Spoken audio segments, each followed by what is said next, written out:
ஓம் சாந்தி. இன்னைக்கு ஒரு அழகான முரளில் வரக்கூடிய கதையை பற்றி பார்க்கலாம். இரணியன். இரணியன் பாபா அடிக்கடி முரளி சொல்வதுண்டு. உதாரணம் கொடுப்பது உண்டு. அதை பற்றி இன்னைக்கு நம்ம பார்க்கலாம். ஒரு கதை மூலமாக. இந்த சமயத்தில் அதிக கால சாதனை செய்தால் உலகத்தில் உள்ள எதையும் பிராப்தியாக அடைய முடியும் என்று உலகத்தில் உள்ள மனிதர்கள் நம்புகின்றார்கள். ஆனால் பாபா நமக்கு தெளிவாக சொல்றாரு, ஆனால் சாதனை உலகிய பொருட்களை அடையவோ அல்லது சுயநலத்திற்காக உபயோகப்படுத்தினால் அதனுடைய இறுதி நிலை மிகவும் மோசமானதாக இருக்கும். ஆனால் பாபா கொடுக்கக்கூடிய சக்தி சரியாக நாம் பயன்படுத்த வேண்டும். அதை தவறான காரியத்தில் ஈடுபடுத்தினால் அது என்ன ஆகும்? மோசமான காரியமாக ஆயிடும். அதனால்தான் பாபா அடிக்கடி முறையில் சொல்வதுண்டு, இறைவன் போல இருக்காதீங்க. அந்த விஷயம் பாரதத்தில் குறிப்பாக போரின் பொழுது இரணியன் மற்றும் அந்த பிரகல்நாதனுடைய கதை சொல்லப்படுகிறது.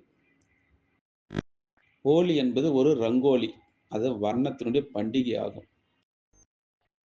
அந்த மங்களகரமான பண்டிகையின் பொழுது அனைத்து உறவினர்கள், உற்றார்கள் எல்லாரும் ஒன்று கூடி ஹோலிகாவை ஏற்றி அந்த விழாவை முடித்து விடுவார்கள். இந்த கதையானது ஒரு பௌராணிக் கதையினுடைய ஆதாரத்தில் இருக்கிறது. பக்தியில விஷ்ணு நரசிம்ம ரூபத்தில் அவதாரம் எடுத்தார். அதாவது பாதி மனித உருவிலும் பாதி மிருக உருவிலும் அவதாரம் எடுத்தார் அப்படின்று பக்தியில நிறைய இருக்கின்ற இறைவனுடைய கதை. ஒரு காலத்தில் ராஜா இரணியன் வயோதிக நிலை, அதாவது வியாதிகள் மற்றும் எதிரிகளிடமிருந்து சதா காலத்திற்கும் பாதுகாப்புடன் இருக்க வேண்டும் அப்படின்று இரணியன் விரும்பினார். நான் அமரராகி முழு உலகையும் ராஜ்யம் செய்ய வேண்டும் என்று விரும்பினார். யாரு? இரணியன். அசுரனாக இருந்தும் அவர் சிவபக்தனாக இருந்தார். அவர் யோகா செய்து ஆன்மீகத்தில் தபஸ்யா தெரியும் நமக்கு. தபஸ்யா பார்த்து மகிழ்ச்சி அடைந்த பிரம்மா வரதானம் கொடுப்பதற்காக உனக்கு எது வேண்டுமோ கேள் அப்படின்னு சொன்னார். அதற்கு இரணியன் பதில் இப்படி சொன்னார். என்னது? எனக்கு மனிதனோ எனக்கு மிருகமோ பகவானோ இவர்களுள் எவராலும் எனக்கு இறப்பு ஏற்படக்கூடாது.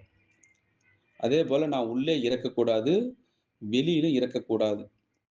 பகலில் இருந்தாலும் சரி, இரவில் இருந்தாலும் சரி, ஆகாயத்திலும் சரி, பூமியிலும் சரி, எனக்கு எந்த ஆயுதங்களாலும் நான் இறக்கக்கூடாது என்ற வரம் கேட்டார் பிரம்மாவிடம்.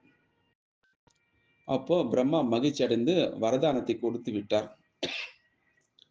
வரதானத்தை பிராப்தியை அடைந்ததும் நான் பாதுகாப்புடன் இருப்பதாக உணர ஆரம்பித்தார் இரணியன். மேலும் அவர் தன்னுடைய அசுர குணங்களை காண்பிக்க ஆரம்பித்தார். அவர் தெய்வங்களை பூஜிப்பதை நிறுத்தி தன்னை மட்டும் நீங்கள் என்னை பூஜிக்குமாறு வற்புறுத்தி விட்டார் அந்த ஊர் மக்கள் எல்லாரிடம் சரி. அப்போ பிரகலாதன் இரணியனுடைய கடைசி மகனாக இருந்தான். அவன் பகவான் விஷ்ணுவுடைய மிக சிறந்த பக்தனாக இருந்தார். அப்போ அந்த சமயத்துல தன்னுடைய மகனே தன்னை பூஜிக்குமாறு இரணியன் கூறியதை பிரகலாதன் ஏற்றுக்கொள்ளவே இல்லை. பகவான் ஒரே ஒருவரே என்று சொன்னான். யாரு? பிரகலாதன். இரணியன் அவனுக்கு புரிய வைப்பதற்கு அதிக முயற்சி செய்தார். மேலும் அதனை ஏற்றுக்கொள்ளாததால் அவனை கொடுமைப்படுத்த ஆரம்பித்தான் இரணியன். இருந்தாலும் பிரகலாதன் தன்னுடைய இஷ்ட தெய்வத்தை பூஜை செய்வதில் உறுதியாக இருந்தான். அப்ப இரணியன் கோபத்துடன் விஷமுள்ள பாம்புகளுடைய நடுவில் அவரை போடுமாறு கட்டளையிட்டார். ஆனாலும் பிரகலாதன் பிழைத்துக் கொண்டார். பிரகலாதனை சாகடிப்பதற்காக பெரிய யானைகளை அனுப்பி வைத்தும் அனைத்து வீணாகி விட்டது. பிரகலாதனை சாகடிக்க அநேக முயற்சிகள் செய்து தோல்வி அடைந்த பிறகு கடைசியில் இரணியன் தன்னுடைய சகோதரியான ஹோலிகாவுடன் சேர்ந்து அவனை சாகடிப்பதற்காக ஒரு திட்டத்தை உருவாக்கினார். ஹோலிகா சிவபக்தியாகிய அவரது சகோதரிக்கு விசேஷ ஆடை அணிந்து கொண்டு அக்னியில் பிரவேசித்தால் அக்னி அவளை எரிக்க முடியாது என்ற வரம் ஏற்கனவே இருந்தது அவருக்கு. யாருக்கு? ஹோலிகாவுக்கு. ஹோலிகா பிரகலாத மடியில் அமர்த்தி அக்னியில் பிரவேசித்தார். அப்போ உடனே என்ன ஆச்சு தெரியுமா?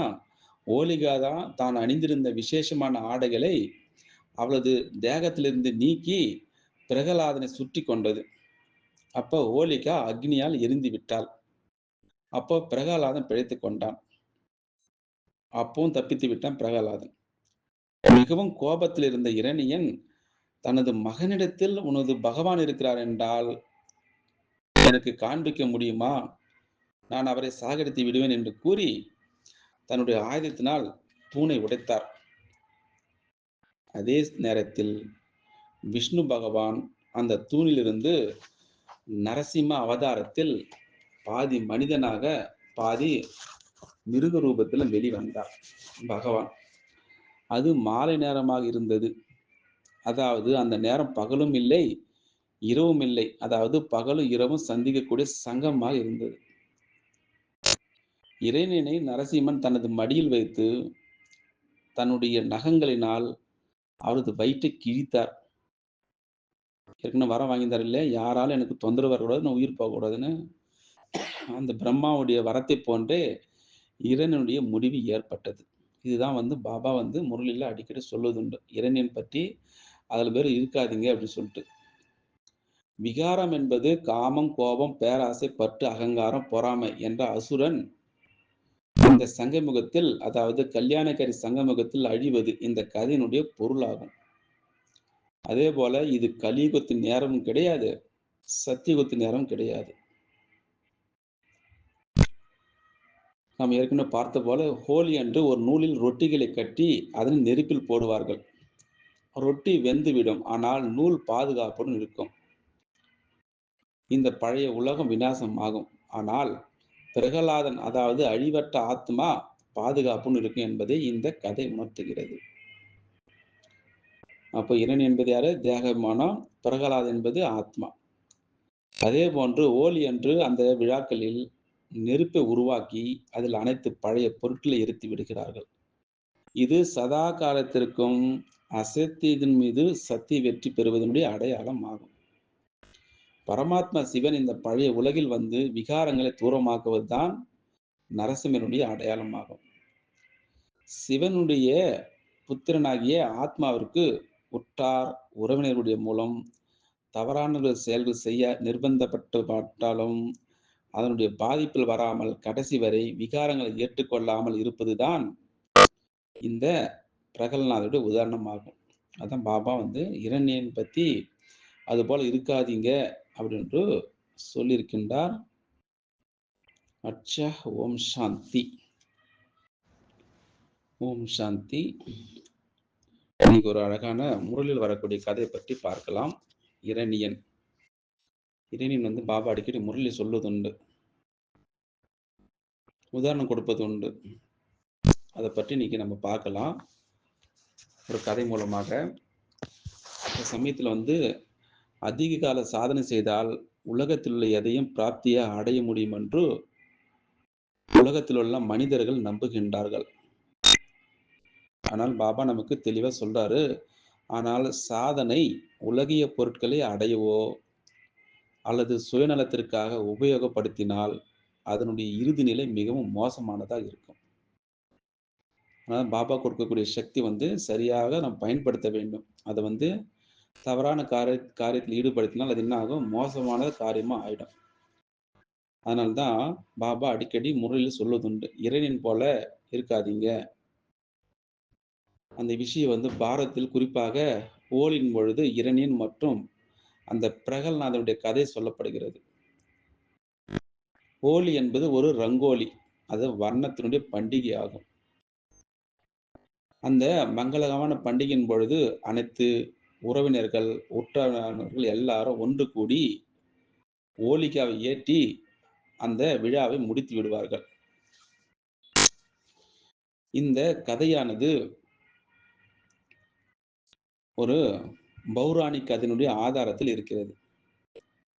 பக்தியில விஷ்ணு நரசிம்ம ரூபத்தில் அவதாரம் எடுத்தார். அதாவது பாதி மனித உருவிலும் பாதி மிருக உருவிலும் அவதாரம் எடுத்தார் அப்படின்று பக்தியில நிறைய இருக்கின்ற இறைவனுடைய கதை. ஒரு காலத்தில் ராஜா இரணியன் வயோதிக நிலை, அதாவது வியாதிகள் மற்றும் எதிரிகளிடமிருந்து சதா காலத்திற்கும் பாதுகாப்புடன் இருக்க வேண்டும் அப்படின்று இரணியன் விரும்பினார். நான் அமரராகி முழு உலகையும் ராஜ்யம் செய்ய வேண்டும் என்று விரும்பினார். யாரு? இரணியன். அசுரனாக இருந்தும் அவர் சிவபக்தனாக இருந்தார். அவர் யோகா செய்து ஆன்மீகத்துல தபஸ்யா தெரியும் நமக்கு. தபஸ்யா பார்த்து மகிழ்ச்சி அடைந்த பிரம்மா வரதானம் கொடுப்பதற்காக, "உனக்கு எது வேண்டுமோ கேள்" அப்படின்னு சொன்னார். அதற்கு இரணியன் பதில் இப்படி சொல்றாரு என்னது? "எனக்கு மனிதனோ, எனக்கு மிருகமோ, பகவானோ இவர்களுள் எவராலும் எனக்கு இறப்பு ஏற்படக்கூடாது. அதேபோல நான் உள்ளே இறக்கக்கூடாது, வெளியிலும் இறக்கக்கூடாது. பகலிலும் இருந்தாலும் சரி, இரவில் இருந்தாலும் சரி, ஆகாயத்திலும் சரி, பூமியிலும் சரி, எனக்கு எந்த ஆயுதங்களாலும் நான் இறக்கக்கூடாது" என்ற வரம் கேட்டார் பிரம்மாவிடம். அப்போ பிரம்மா மகிழ்ச்சி அடைந்து வரதானத்தை கொடுத்து விட்டார். வரதானத்தை பிராப்தியை அடைந்ததும், நான் பாதுகாப்புடன் இருப்பதாக உணர ஆரம்பித்தார் இரணியன். மேலும் அவர் தன்னுடைய அசுர குணங்களை காண்பிக்க ஆரம்பித்தார். அவர் தெய்வங்களை பூஜிப்பதை நிறுத்தி, தன்னை மட்டும் நீங்கள் என்னை பூஜிக்குமாறு வற்புறுத்தி விட்டார் அந்த ஊர் மக்கள் எல்லாரிடம் சரி.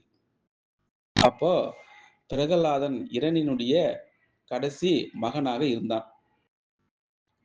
அவன் பகவான் விஷ்ணுவுடைய மிக சிறந்த பக்தனாக இருந்தார். அப்போ அந்த சமயத்துல தன்னுடைய மகனே தன்னை பூஜிக்குமாறு இரணியன் கூறியதை பிரகலாதன் ஏற்றுக்கொள்ளவே இல்லை.